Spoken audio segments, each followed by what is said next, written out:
Happy Blue Friday. It is Horseshoe FAQ. I am Larra Overton alongside voice of the Colts, Matt Taylor. Ready for a road game now after back-to-back home victories for the Indianapolis Colts to improve them to 2-1 on the season. Now you make that trek to Soldier Field to face the 3-0 Bears, a team that remained undefeated because of tell me where you've heard this before. A Nick Foles comeback. I think now it's like 9 fourth-quarter comebacks, 11 game-winning drives, something along those lines. But one good note on that is that no one knows Nick Foles as well as the head coach of the Indianapolis Colts in Frank Reich. So maybe not as much personnel familiarity as we saw last week between the Colts and the Jets, but still quite a bit when you talk about, obviously, the Foles-Reich connection from Philadelphia. And then the defensive coordinator in Chicago is the former head coach of the Indianapolis Colts in Chuck Pagano. So we will take your questions for the next 10 minutes or so if you want to submit those right there in the comments, and I will make sure we offer those up to our resident expert here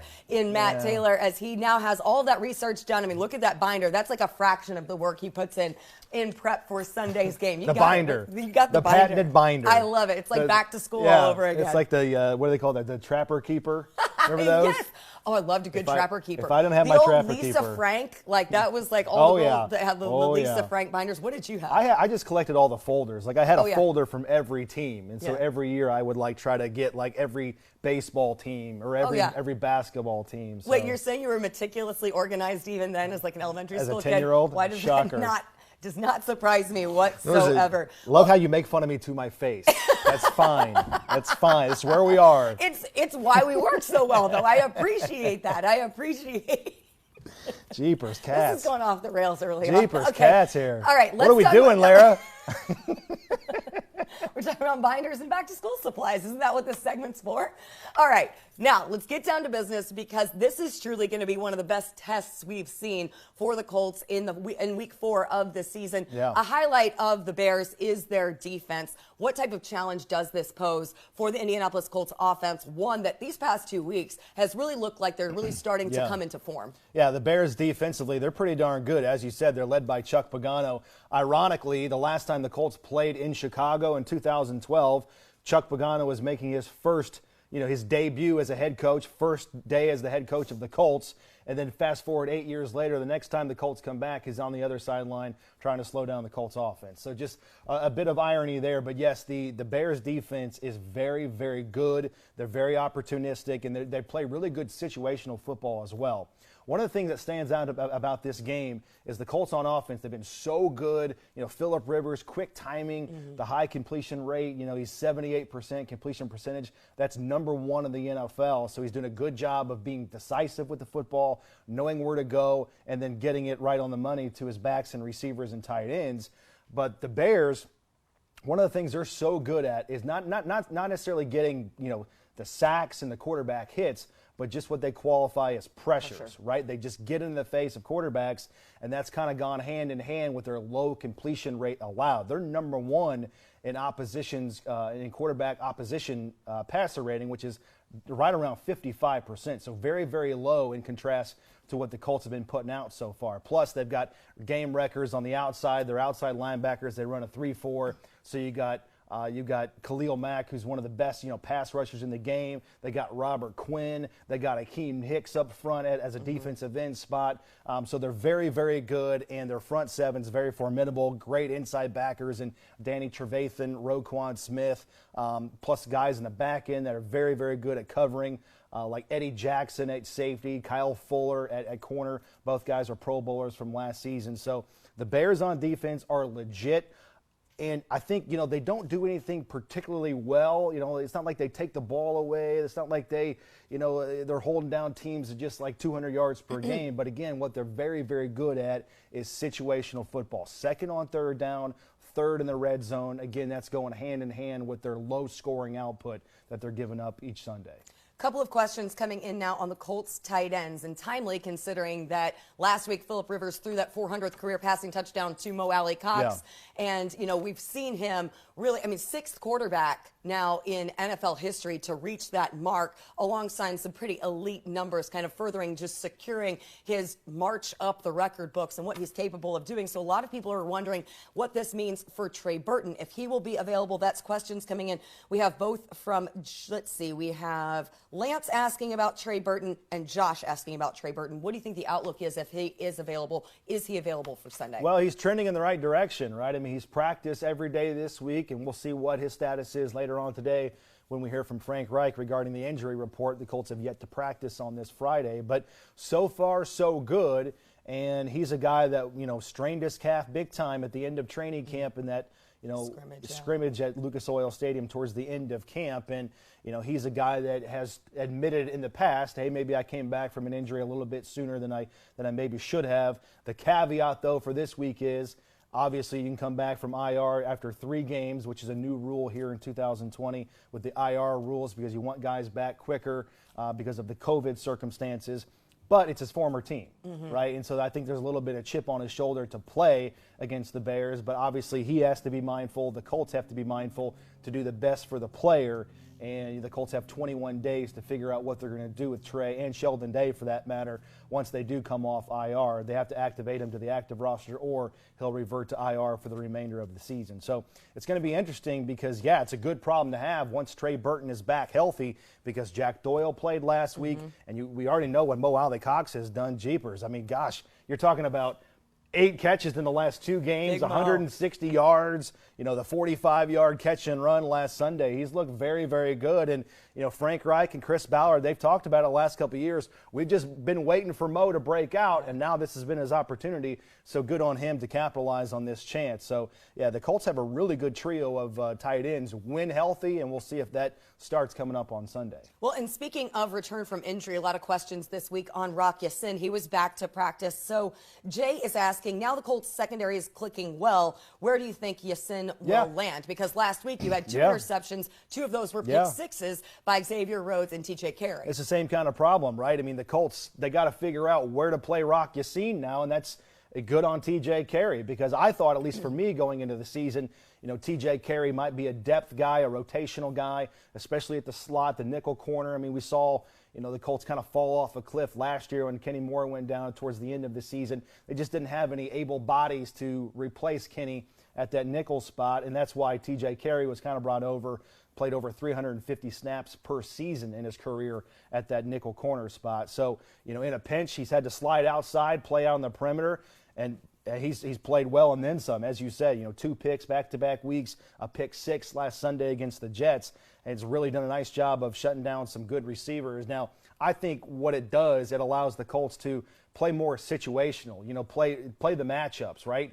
Does Rock Ya-Sin have a better, does he have a better chance of covering this guy, or is TJ Carey a better fit for this guy? Coming up on Sunday, you're going to play your best receiver you've seen all year in Allen Robinson, 10 catches last Sunday a guy against the Falcons. pretty familiar with. Yeah, played for the Jaguars, and you're going to have to decide how you're going to match up too with Jimmy Graham. He is a red zone nightmare, the tight end, just a big body guy. So maybe you line him up differently with TJ Carey being in the lineup, Rock Ya-Sin in the lineup.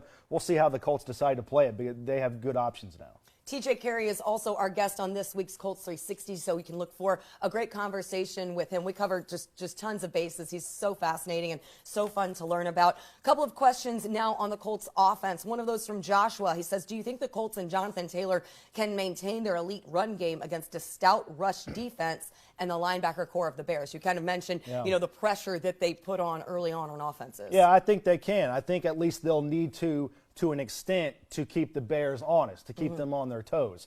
It may not be, against the Vikings where the Colts come out and they run it 40 times and, they're averaging almost 4 yards per carry. It might not be that kind of game where they grind it out, but I think on first and second down, to get 3 to 4 yards per carry to stay on schedule down and distance-wise, that might be what they have to do. They may not run for 150 yards against the Bears, but they'll run it enough to set up the quick timing stuff, which I think has to be key this week, considering all that pressure the Bears provide. You got Mack, you got Quinn, you got the 2, really good inside linebackers like I talked about. So, the backs and tight ends in this game from Phillip Rivers might be key, which is that's not going out on a limb. That's a pretty obvious statement, considering 54% of his passes so far this season from Phillip Rivers have gone to backs and tight ends. It's the quick rhythm stuff. It's getting the ball out in space, getting 5 and 6 yards, stay on schedule, stay out of third down, which I know third down's been made a big deal of here the last couple of weeks, and I get it because the Colts are 32nd so far in the NFL in third down rate. And they're very aware of that. And that was a point of emphasis. No question. Yeah. So they have to get better there, obviously. But, let's be fair. Last Sunday against the Jets, they only had 10 third down opportunities, which speaks to how good they've been on first and second down, and they're also sustaining drives. So if you're not putting up points and you're not holding on to the ball, then third down would be a bigger problem. But through 3 games, I think it's correctable, and I'm not saying it's not a big deal, but I think it's one that'll kind of smooth its way out. Well, of course, lost Paris Campbell in week 2, and then Michael Pittman going to be out for a few weeks dealing with the recovery from a procedure that he had. So Rudy asks, will we see a bigger role for T.Y. with those injuries to Campbell and Pittman, or who do you see stepping in? I think my guy who I'm looking to for one is going to be Zach Pascal to fill some of that void from Paris and Pittman. Yeah, and I think this game is big too because obviously T.Y. has to step up. I think Nyheim Hines has to step up. The Bears are a team that could potentially come out and play a lot of press man-to-man and kind of coincide with that pressure they like to apply on quarterbacks. So I think movement at the line of scrimmage, getting guys in motion, sending T.Y. from one side of the field to the other, not just having him be a stationary player on one side of the field to the other, stacks, bunches, just to ensure you get a quick release or a clean release off the line of scrimmage, I think is going to be big against this secondary, which is very, very good. It features a lot of really good players like Jalen Johnson. He's a rookie out of Utah. He's made some plays. Tashawn Gibson in the back end. He had that game-sealing interception last Sunday against the Falcons. And I already talked about Kyle Fuller and Eddie Jackson. So, that secondary is very, very formidable. They can do a lot of things. Chuck Pagano is a very, very good defensive coordinator, good defensive mind. So I think, stacks and bunches just to ensure a clean release is going to be a big thing coming up on Sunday. Time for just a few more questions. And Grayson asks, I want to ask this one for sure because I know this was a topic that you and I discussed throughout the week. Do you think the Bears defense only looks good because they've played some of the bottom teams? Because the combined record for each team isn't so strong when you look at those first 3 weeks of the regular season. No, because I think the resume, I think the trend kind of speaks for itself. Last year the Bears were one of the best defenses in all of the National Football League. So, no, I think they're backing up some of the numbers and some of the production they had in 2019 so far here through 3 games in 2020. But bigger picture, the Bears, to me, they got to be just collectively the weirdest team in the NFL, right? Because they're 3-0, but they could easily be 1-2 or 0-3, right? I mean, we talk about just living on a prayer, the whole Bon Jovi Slippery When Wet album there. I mean, you're talking about 2 teams. Halfway there. There you go. You're talking about 2 wins this season where they're down by at least 16 points heading into the fourth quarter, and they've come back and won. And they're the first team ever in the history of the NFL to do that twice in the same season, and they've done it twice in the first 3 games.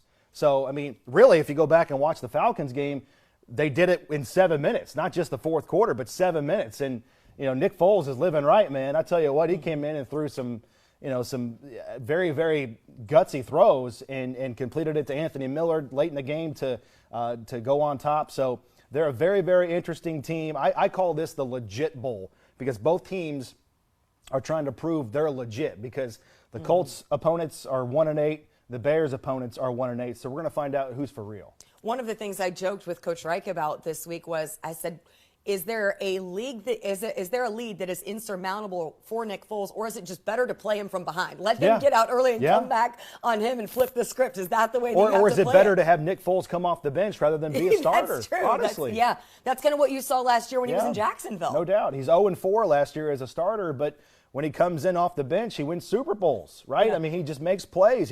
He's done it for a handful of franchises. He's done it for the Eagles. He's done it for the Rams, the Chiefs, and now doing it for the Bears. So, we heard from their, offensive coordinator yesterday saying, at the end of training camp, we thought we made the best decision, and now we think like we're making the best decision here. So, it's kind of like it's not an enviable position to be in when you feel like when you have 2 quarterbacks. What's the old cliche? If you got 2 quarterbacks, you really have none. So we'll see. But, to your point, Frank Reich loves him, knows him very well, and can probably give the defense a little bit of an insight on the tendencies and where he likes to go with the football. Last question that we're going to close out with, which I think is kind of interesting. We've been talking so much about, Jonathan Taylor and Nyheim Hines in the run game. Max asks, will we see more of Jordan Wilkins? And we certainly saw a bit more of him last week against the Jets. Yeah, I mean, Jordan Wilkins is a guy that I've loved since the Colts signed him, drafted him back in 2018. He's not a marquee back. He's not a bell cow running back. But all the guy does when he comes in, he just goes north and south. Yeah. He does. I mean, the yards per carry stat, we always have to bring that up when we talk about Jordan Wilkins. Over 6 last year, which led all running backs in the NFL that qualified. I think it was like 50 carries. So, I mean, the guy just hits the hole. He's decisive. He goes north and south. He lowers the pads. He's always going to fall forward for that extra yard or two. So I love the way he plays, and I would love to see him get more opportunities. But the problem is that Jonathan Taylor is so good, and the Colts are so high on him, and rightfully so. But it's going to be interesting to see kind of how the running game shakes out coming up on Sunday because, again, I don't know if the Colts can run the ball 40 times, grind out drives, grind out time of possession against the Bears. So we'll see what that does to his production or his touches coming up this weekend because I think if the Colts do run for, if they attempt 20 to 25 carries, still a bulk of those are going to go to Jonathan Taylor. Kickoff at 1 o'clock on Sunday. We will be there for the call. Matt Taylor, Rick Venturi, and myself. So be sure to tune in. What is it? 107.5 The Fan is the FM, 1070 The Fan. 93.5. Those old school people like I am refer to the 1070 The Fan. I can't believe it. It's hard to break. Yeah, Hear it's hard the crackle. To break. Yeah, exactly. Hear the crackle. You're the traffic keepers. Go on. All right, that is this edition of Horseshoe FAQ. Thanks for hanging out with us. Have a great weekend. We'll see you on Sunday.